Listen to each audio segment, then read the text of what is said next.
أشهد أن لا إله إلا الله وحده لا شريك له وأشهد أن محمدا عبده ورسوله أما بعد فأعوذ بالله من الشيطان الرجيم بسم الله الرحمن الرحيم الحمد لله رب العالمين الرحمن الرحيم مالك يوم الدين إياك نعبد وإياك نستعين اهدنا الصراط المستقيم صراط الذين أنعمت عليهم غير المغضوب عليهم ولا الضالين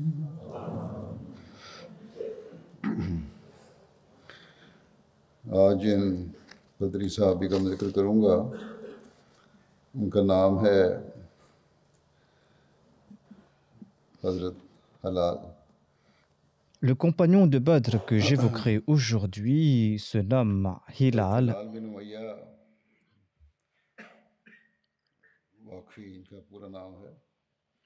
Son nom complet est Hilal bin Umayya al-Waqifi. Il appartenait au clan Banu Waqif de la tribu Aws des Ansar. Son père se nommait Umayya bin Amir et sa mère se nommait Unaysa bin Hidam. Elle était la sœur de Kulthum bin Hidam. Kulthum bin Hidam était celui qui avait accueilli chez lui à Quba le saint prophète Mohammed sallallahu alayhi wa sallam quand celui-ci est arrivé à Médine.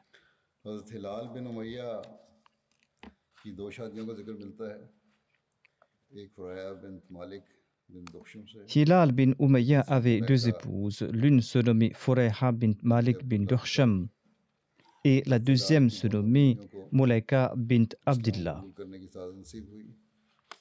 Ces deux épouses avaient embrassé l'islam et elles avaient prêté allégeance au saint prophète Mohammed sallallahu alayhi wa sallam. Hilal bin Umayya était un des anciens musulmans et il avait brisé les idoles de la tribu des Banu Waqif et il portait l'étendard de sa tribu le jour de la conquête de la Mecque. Hilal bin Umayya avait participé aux batailles de Badr et d'Uhud et il avait aussi participé dans d'autres expéditions en compagnie du saint prophète Mohammed sallallahu alayhi wa sallam, hormis l'expédition de Tabouk. Ibn Hisham ne l'a pas inclus dans sa liste de compagnons ayant participé à la bataille de Badr. Al-Bukhari, par contre, a inclus son nom dans la liste des compagnons de Badr dans son Sahih. Hilal bin Umayya faisait partie de ces trois compagnons qui n'avaient pas participé à l'expédition de Tabouk sans aucune excuse valable. Les deux autres compagnons étaient Ka'b bin Malik et Murara bin Rabi. Un verset du Saint-Coran a été révélé à leur propos. Il est dit dans ce verset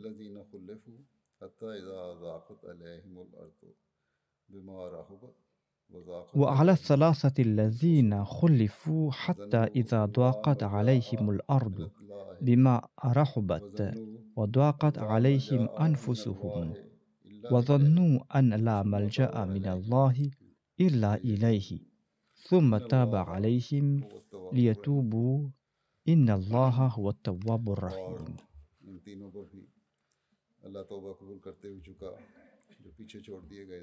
Et Allah s'est tourné avec clémence vers les trois qui, par leur agissement, se retrouvèrent à l'arrière, jusqu'à ce que la terre, malgré Toute son immensité leur sembla être un lieu trop étroit et leurs âmes furent aussi rétrécies pour eux. Ils devinrent convaincus qu'il n'y avait de refuge de la part d'Allah sauf d'aller vers Allah lui-même. Alors il se tourna vers eux avec clémence afin qu'ils fassent le repentir. Assurément, c'est Allah qui est celui qui revient sans cesse avec clémence et qui est miséricordieux. L'expédition de Tabouk a eu lieu en l'an 9 de l'Hégire. Il s'y trouve un récit détaillé dans le Sahih d'Al-Bukhari, récit dans lequel est mentionné ces 3 compagnons qui étaient restés en arrière.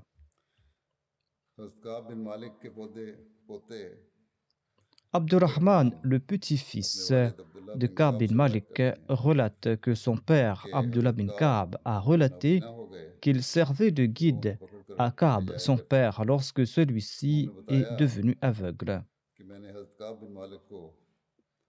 Il a relaté un long récit de Ka'b dans lequel l'on trouve mention de Hilal bin Umayya, ce compagnon que je mentionne aujourd'hui.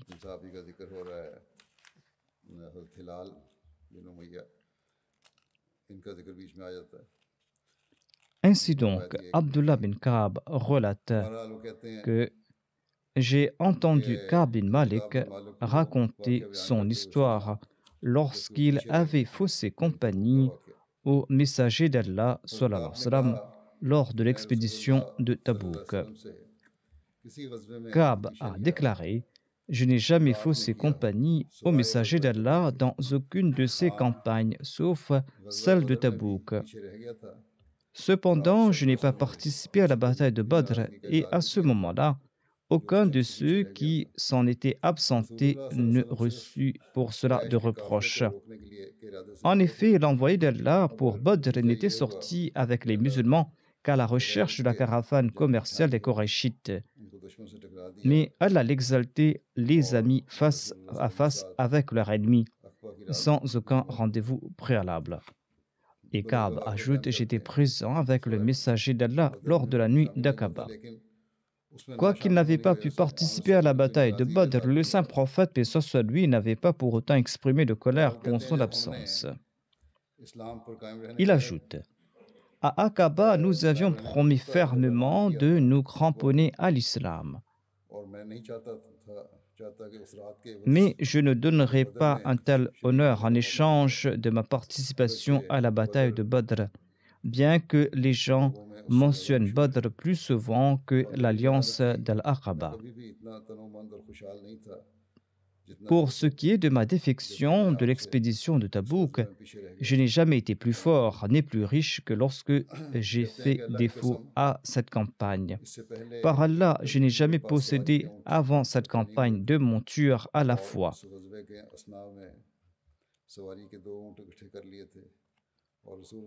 Il avait donc 2 montures à l'époque de cette expédition. Le messager d'Allah n'entreprenait quant à lui jamais une expédition sans faire semblant de se diriger vers une autre direction que son objectif principal. Ainsi donc, généralement par stratégie, le saint prophète Mohammed lui ne dévoilait pas l'objectif de ses expéditions. Ensuite, il faisait de grands détours où il changeait de route. Ka'b commente: lorsque le saint prophète lui a entrepris cette expédition, il l'a fait par une période de grande chaleur. Et il s'est mis en route pour un long voyage dans un immense pays désertique et aride. Il devait en outre rencontrer un ennemi très nombreux. Aussi, il a informé cette fois-ci les musulmans à propos de leur destination afin qu'ils puissent prendre leurs dispositions. Le saint prophète, paix soit lui, avait tout expliqué pour cette expédition. Il avait dit quel était l'objectif et quel était l'ennemi, afin que les musulmans puissent bien se préparer. Ka'b ajoute: le saint prophète, paix soit lui, avait informé les musulmans à propos de la destination et de très nombreux musulmans l'avaient accompagné pour cette campagne. Ka'b ajoute: celui qui voulait déserter était presque sûr de passer inaperçu, à moins qu'Allah ne fasse une révélation coranique à son sujet.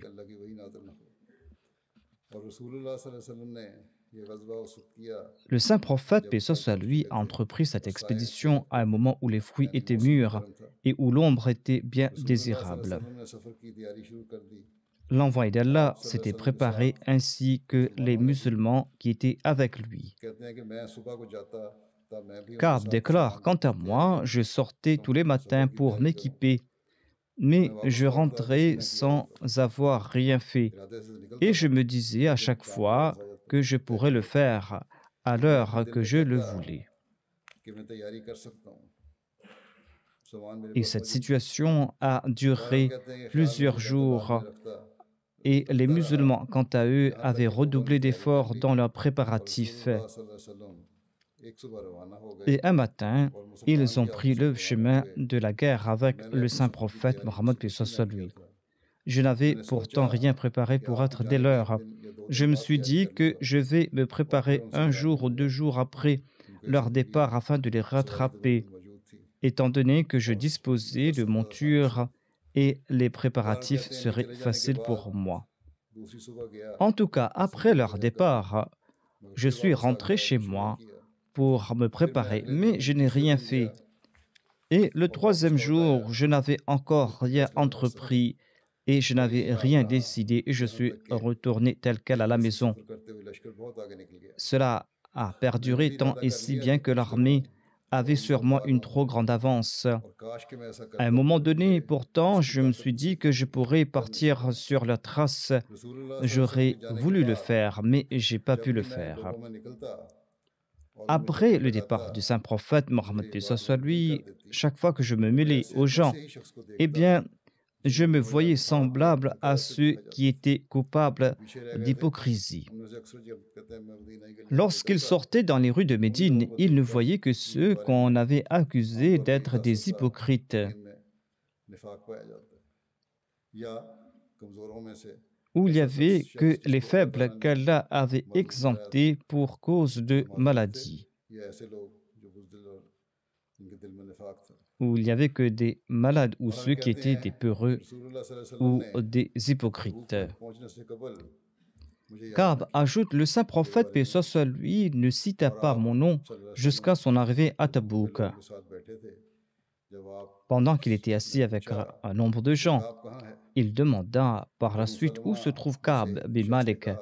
Quelqu'un des Banu Salma a déclaré au messager d'Allah, il a sans doute été retenu à Médine par la beauté de ses habits et par sa vanité.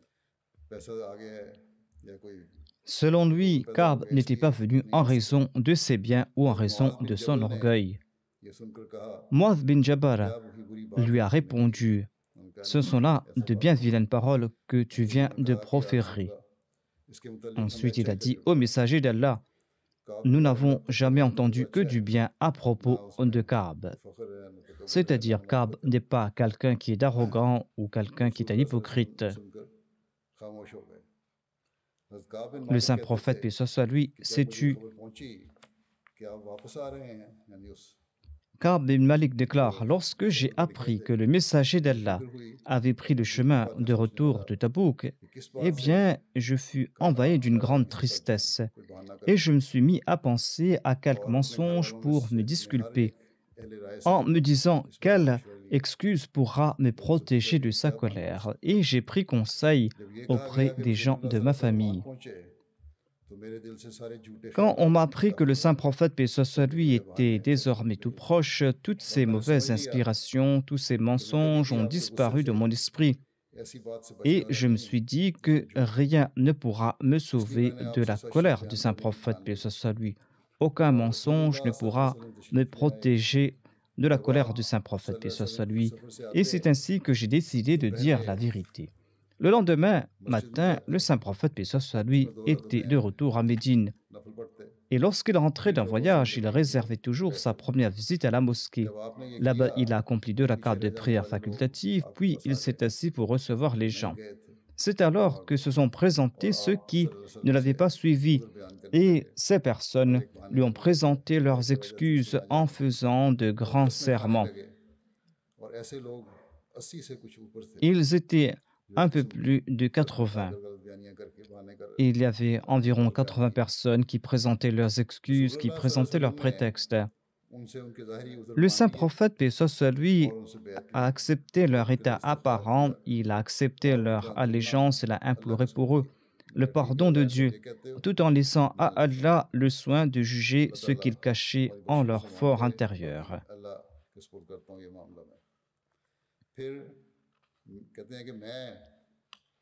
Ka'b déclare: Je me suis présenté au saint prophète Mohammed sallallahu alayhi wa sallam. Je lui ai salué et le saint prophète, paix soit sur lui, a souri de la façon de quelqu'un qui était en colère. Et le saint prophète, paix soit sur lui, m'a dit: Viens ici. Je me suis avancé et je me suis assis devant le saint prophète, paix soit sur lui. Il m'a demandé: Qu'est-ce qui t'a empêché de te joindre à nous? Pourquoi est-ce que tu n'as pas voyagé avec nous? Est-ce que tu n'avais pas déjà acheté ta monture? J'ai répondu: Ô messager d'Allah, si je me trouvais maintenant devant un autre que vous, de tous les habitants de ce monde, eh bien, j'aurais certainement jugé que je pourrais me sortir de cette situation par quelque excuse, parce que j'ai le don de l'argumentation.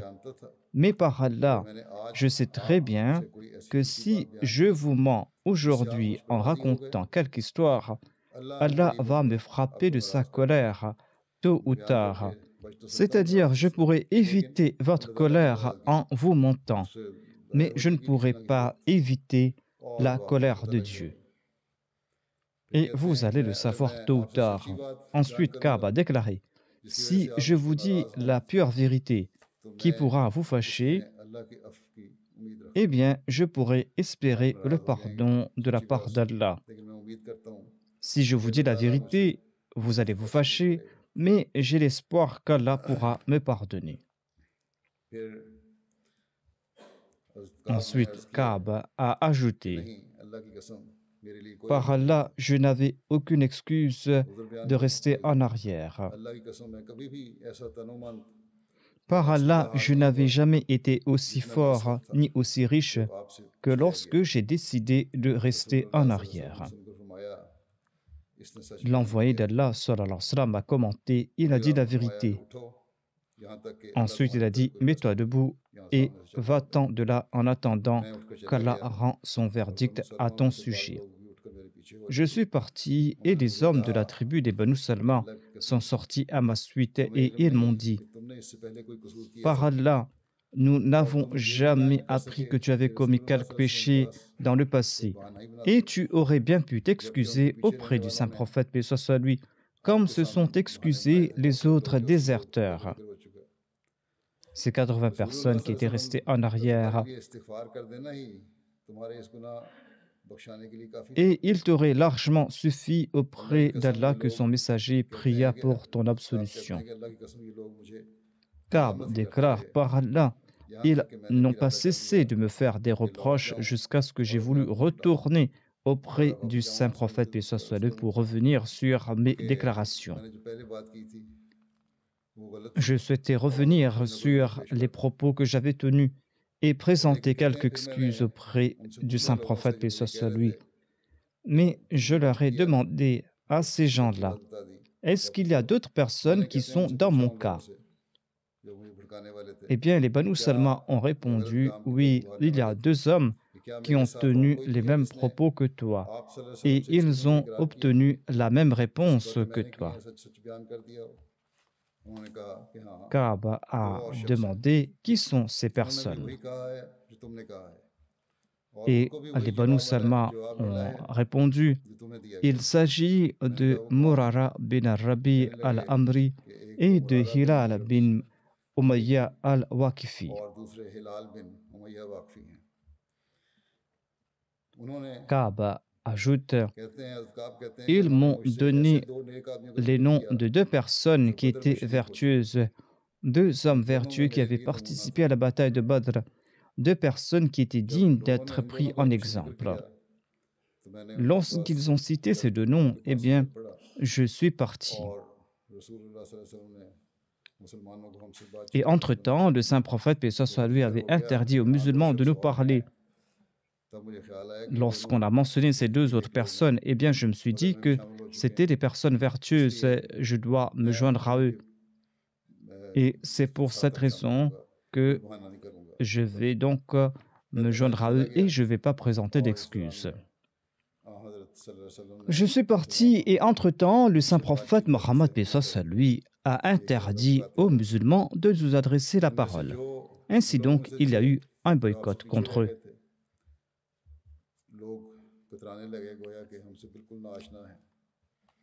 Par la suite, les gens nous évitaient, nous qui étions restés en arrière, comme s'ils ne nous connaissaient même pas. Si bien que je ne reconnaissais plus la terre où je vivais.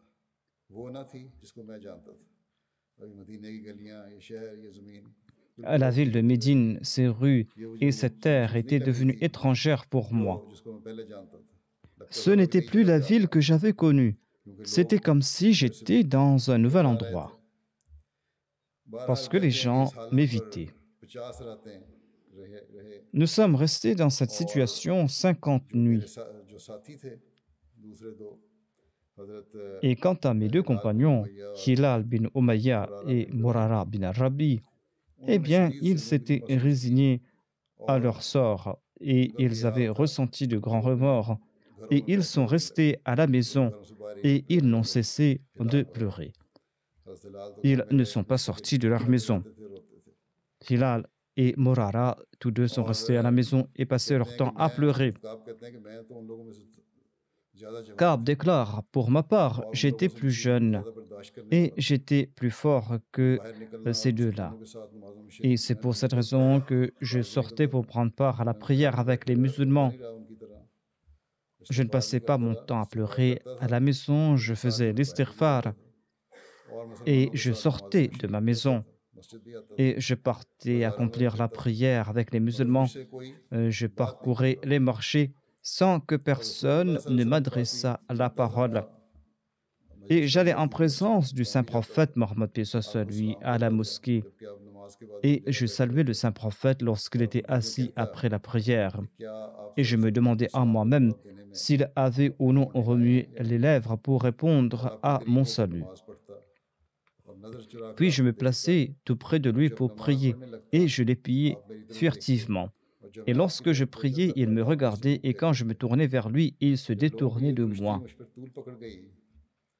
Quand cette mise en quarantaine a duré trop longtemps pour moi, je n'ai pas hésité à passer par-dessus le mur d'Abu Qatada.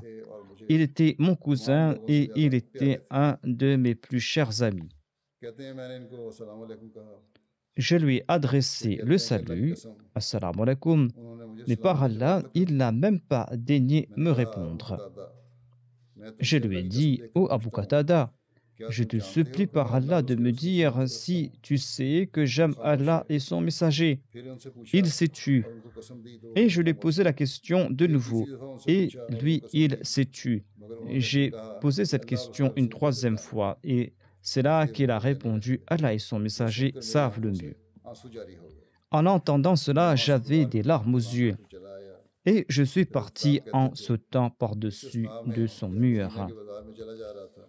Et tandis que je déambulais dans les rues de Médine, voilà que j'ai entendu un abattéen de la Syrie qui était venu vendre du blé à Médine et qui criait « Qui peut me dire où se trouve Ka'b bin Malik ?» Les gens ont indiqué dans ma direction et il est venu me voir et il m'a offert une lettre de la part du roi de Rassan. Dans cette lettre, le roi disait « Nous avons appris que ton compagnon, c'est-à-dire le saint prophète, paix soit sur lui, est en froid avec toi et t'a abandonné. Allah ne t'a jamais placé dans une demeure d'humiliation et d'abandon.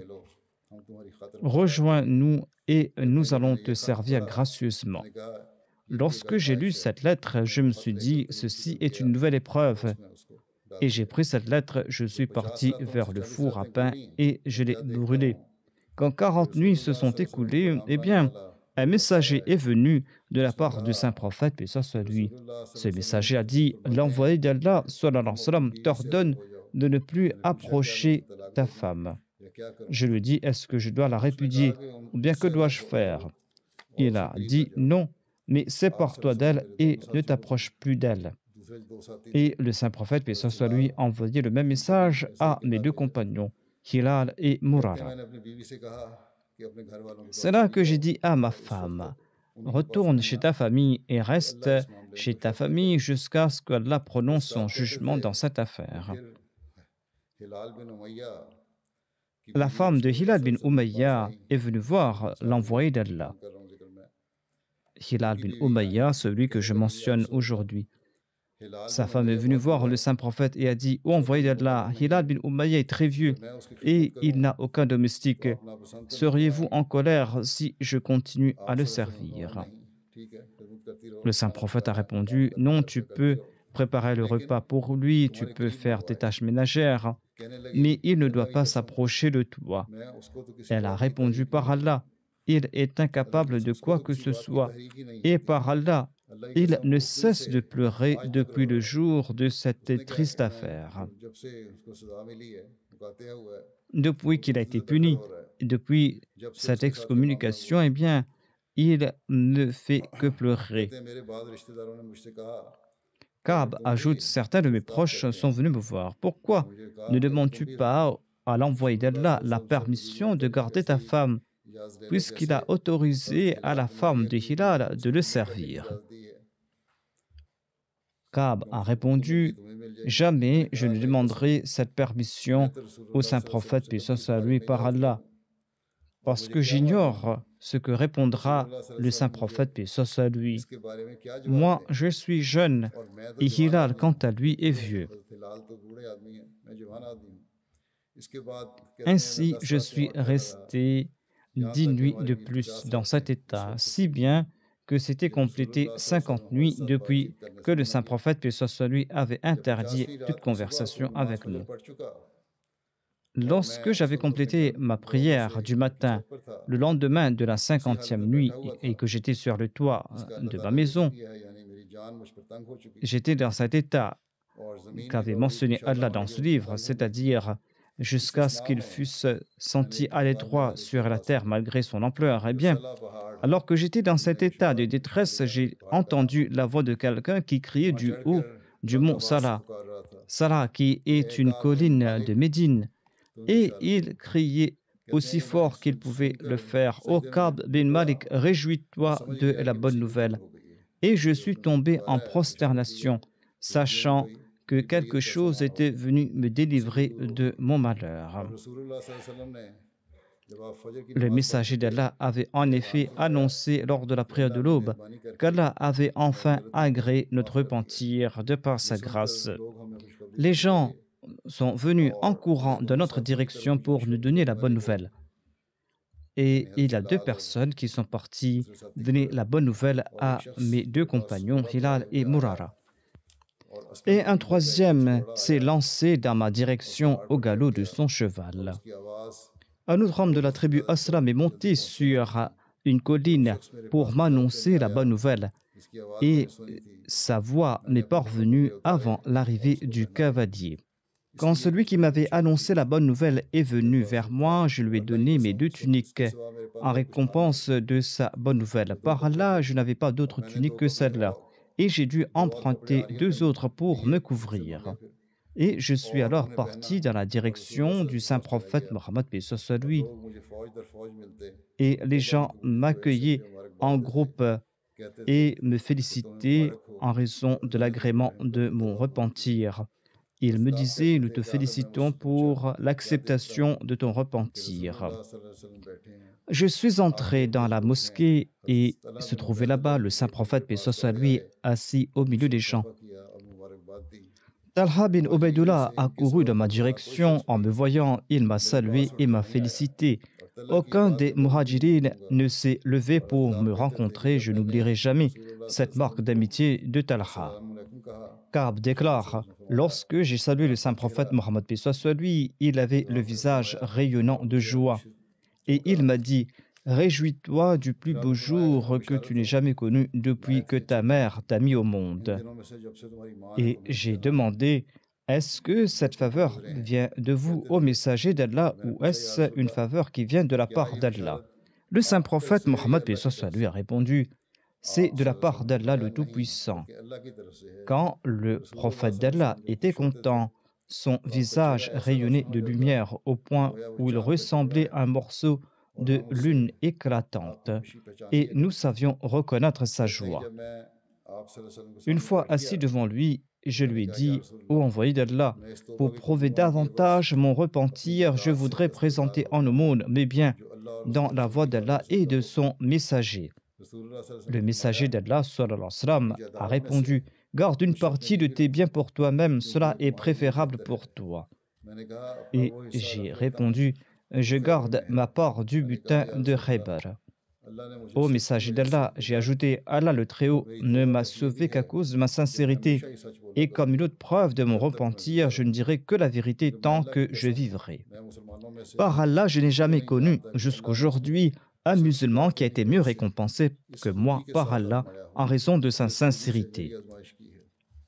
Et ainsi, je n'ai jamais menti sciemment au saint prophète Mohammed paix soit lui depuis ce que j'ai dit la vérité au saint prophète Mohammed paix soit lui. Et je souhaite qu'Allah me préserve du mensonge pour le restant de ma vie. Il ajoute, Allah a révélé ces versets suivants à son prophète.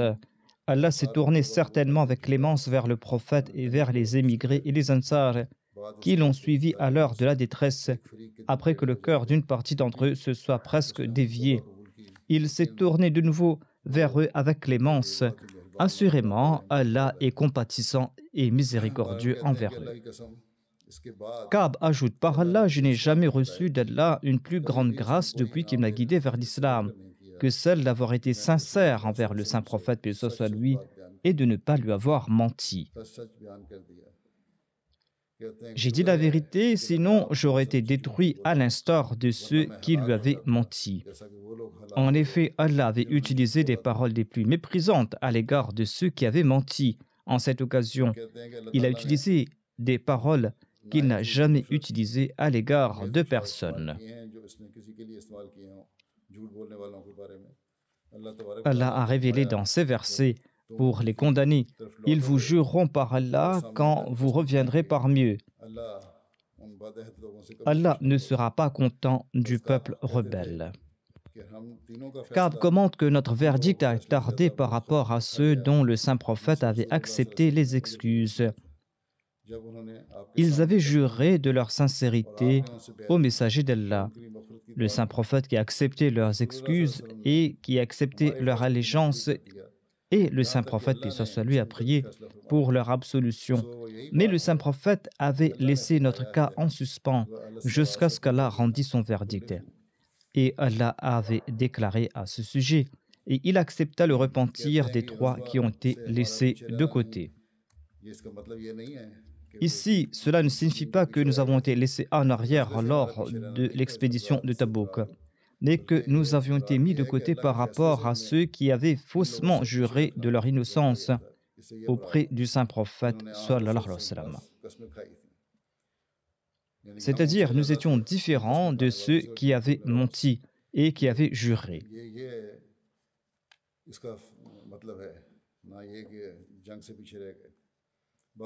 Nous avions été mis à l'écart de ceux qui avaient juré de leur sincérité au messager, le messager d'Allah, sallallahu alayhi wa sallam, qui avait accepté leurs excuses et leur allégeance.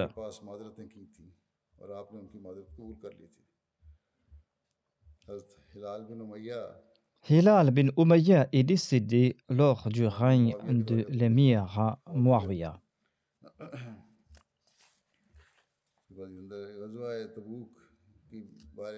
Je présente ici brièvement quelques faits concernant l'expédition de Tabouk, quoique j'en ai fait dans le passé.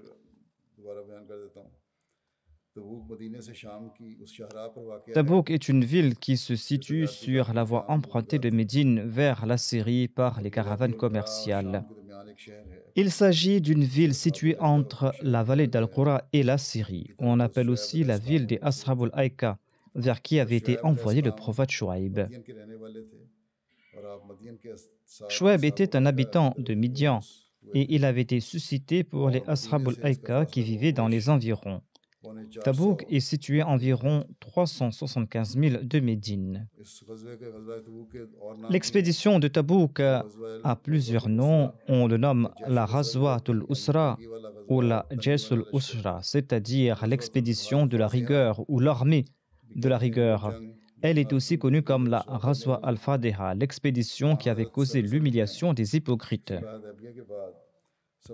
Après le traité de Hudaybiyah, le saint prophète, paix soit lui, avait envoyé sa première lettre invitant l'islam à l'empereur byzantin. Et il avait envoyé cette lettre au gouverneur chrétien de Basra, qui se nommait Harith bin Abu Shimr Ghassani.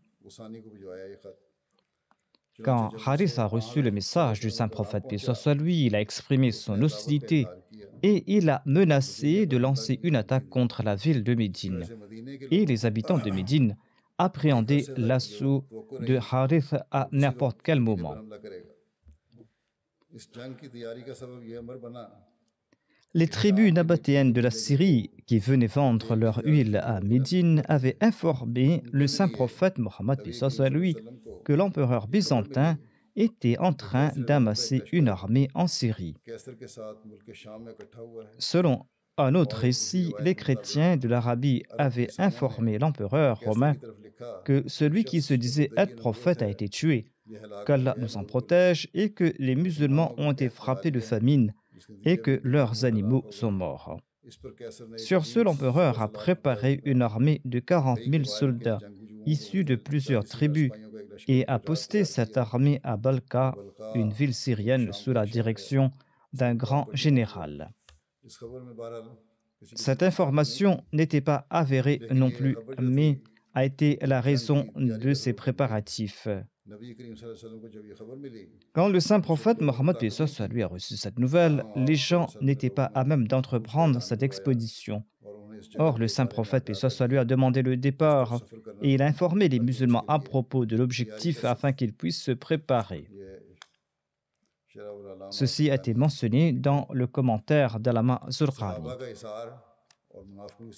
Cette expédition a aussi dévoilé la sincérité des compagnons et les complots des hypocrites. Lorsque le saint prophète, paix soit lui, a annoncé les préparatifs, eh bien, il y a eu tout un tumulte à Médine. Ses compagnons qui disposaient de moyens ont consenti à des sacrifices extrêmes. Ceux qui n'avaient pas grand-chose étaient si passionnés qu'ils étaient prêts à voyager des centaines de kilomètres à pied. Afin de présenter quelque chose pour cette expédition, certains coururent chez eux et d'autres avaient réuni leurs biens pour offrir autant qu'ils le peuvent à leur maître. Certains fouillaient dans leur maison pour trouver quelque chose afin de pouvoir participer dans cette expédition. Certains étaient même prêts à partir à pied. D'autres n'avaient même pas de chaussures et ils sont venus en informer le saint prophète Mohammed lui. Ils sont venus informer le saint prophète lui pour leur demander des chaussures afin de pouvoir partir à pied. Ils se sont dit qu'ils se blesseraient les pieds s'ils partaient les pieds nus et ne pourront pas atteindre la destination. Mais la situation était si difficile que le saint prophète lui n'avait rien pu leur offrir. En tout cas, chacun était prêt à offrir sa vie. Omar pensait qu'il possédait beaucoup et il croyait qu'il pourrait dépasser Abu Bakr ce jour-là. Et Omar est présenté avec la moitié de ses biens et l'a présenté au saint prophète Mohammed lui. Le saint prophète Mohammed lui a demandé ce qu'il avait laissé à la maison pour sa famille. Omar a déclaré: j'ai apporté la moitié de mes biens et j'ai laissé l'autre moitié à la maison. Abu Bakr, quant à lui, a présenté tout ce qu'il possédait au saint prophète Mohammed lui. Quand le saint prophète lui a demandé ce qu'il avait laissé à la maison, il a répondu qu'il avait laissé à la maison Allah et son prophète. Omar était très admiratif d'Abu Bakr et il a déclaré: par Allah, je ne pourrai jamais dépasser Abu Bakr dans aucun domaine.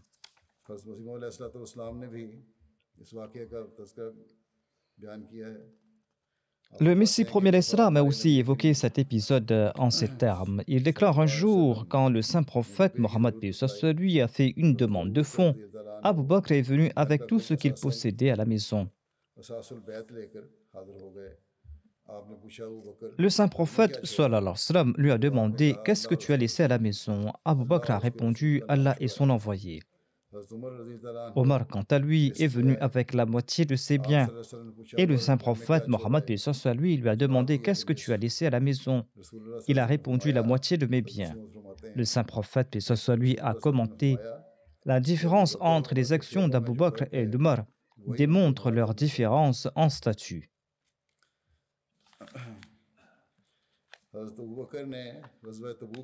Tous les biens qu'Abu Bakr avait présentés au saint prophète lui pour l'expédition de Tabouk avaient une valeur de 4000 dirhams.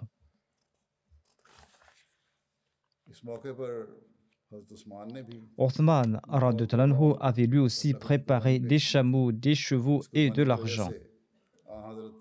Suite à ces sacrifices, le saint prophète, paix soit lui, a déclaré « Dieu de sa chair, après cette œuvre de sa part, on ne demandera aucun compte à Othman pour ses actions. »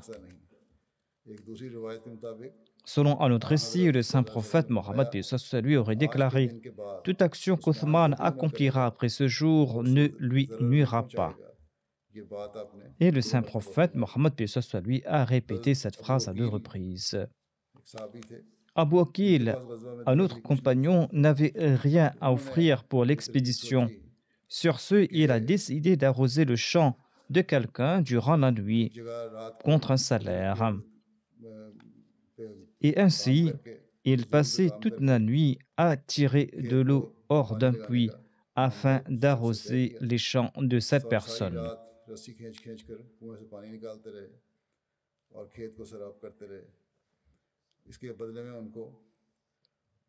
En échange, il a reçu 2 sa, c'est-à-dire environ 4 à 5 kilos de dattes. Il a offert la moitié de ces dattes à sa femme et à ses enfants, et il a offert l'autre moitié dans la voie de Dieu qu'il a présentée au saint prophète Mohammed sallallahu alayhi wa sallam. Abdurrahman bin Auf, quant à lui, a présenté la moitié de ses biens d'une valeur de 4400 dirhams au saint prophète Mohammed lui.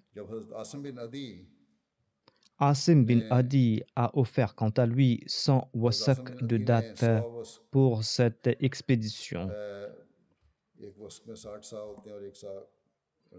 Un wasak est composé de 60 sa et une sa équivaut à 2,5 kilos. Et par la suite, les hypocrites ont déclaré que tout cela n'était que pure ostentation. Sur ce, Allah a révélé un verset. Je souhaite également mentionner que cela fait environ 14 000 kilos, soit 14 tonnes de dattes offertes par Asim. Et les hypocrites ont dit que c'est de l'ostentation. Dans mon précédent sermon, j'avais fait une erreur de calcul. J'avais mentionné 600 kilos de dattes alors qu'il s'agit en fait de 6000 kilos.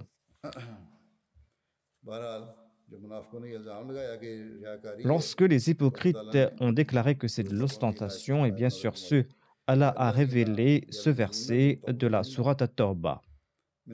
الذين يلمزون المتطوعين من المؤمنين في الصدقات والذين لا يجدوا إلا جهدهم فيسخرون منهم سخر الله منهم ولهم عذاب أليم. الذين يلمزون المتطوعين من المؤمنين في الصدقات والذين لا يجدوا إلا جهدهم فيسخرون منهم سخر الله منهم ولهم عذاب أليم. La traduction de ce verset comme suit: ces hypocrites sont ceux qui trouvent à redire sur les croyants qui font de l'aumône de leur plein gré et sur ceux qui ne trouvent rien à donner que le fruit de leur labeur. C'est ainsi qu'ils les tournent en dérision. Allah leur revaudra leur dérision et ils auront un châtiment douloureux. Ce verset est révélé à propos des hypocrites et ceux qui proféraient pareille accusation. J'ai mentionné cela dans le contexte de la présentation de Hilal bin Umayya. Il reste encore d'autres récits à son sujet que je présenterai prochaine fois, Inch'Allah. Je souhaite également faire une annonce de la part du département des Waqf Now qui a lancé un site internet pour les Waqifin Now. Ce site web se nomme waqfnowinternational.org. Inch'Allah, ce site sera lancé aujourd'hui. Ce site internet permettra aux parents qui ont envoyé un courrier dans le but de dédier leur enfant de contacter directement le département afin d'en connaître la réponse. Les parents pourront également prendre connaissance des conseils et des directives que j'ai données pour l'éducation des enfants Waqifin Now. Les sermons des califes de la communauté sont également disponibles sur ce site ainsi que les programmes d'apprentissage et les différents numéros des magazines Ismaël pour les garçons et Mariam pour les filles. Les Waqifin Now peuvent également trouver des conseils pour leur orientation. Ce site internet permettra aussi de renouveler leur Waqf, de rester en contact avec le département Waqf Now et d'être à jour concernant les informations. Les Waqifin Now peuvent également trouver des informations au sujet des besoins de la communauté et sur les études qu'ils doivent faire afin de mieux servir la communauté. Des informations et des formulaires seront également disponibles pour les secrétaires Waqf Now et les autres responsables, ainsi que des clips vidéo des questions que les Waqifin Now m'ont posées au cours de différentes classes que j'ai tenues avec eux. Des informations sur le plan Waqf Now seront également disponibles, ainsi que des coordonnées qui permettront aux Waqifin Now de rester en contact régulier avec leur département. Des rapports ainsi que des photos des événements du département seront également disponibles sur ce site. Inch'Allah, ce site sera fonctionnel dès aujourd'hui et les Waqifin Now et leurs parents doivent en profiter au maximum.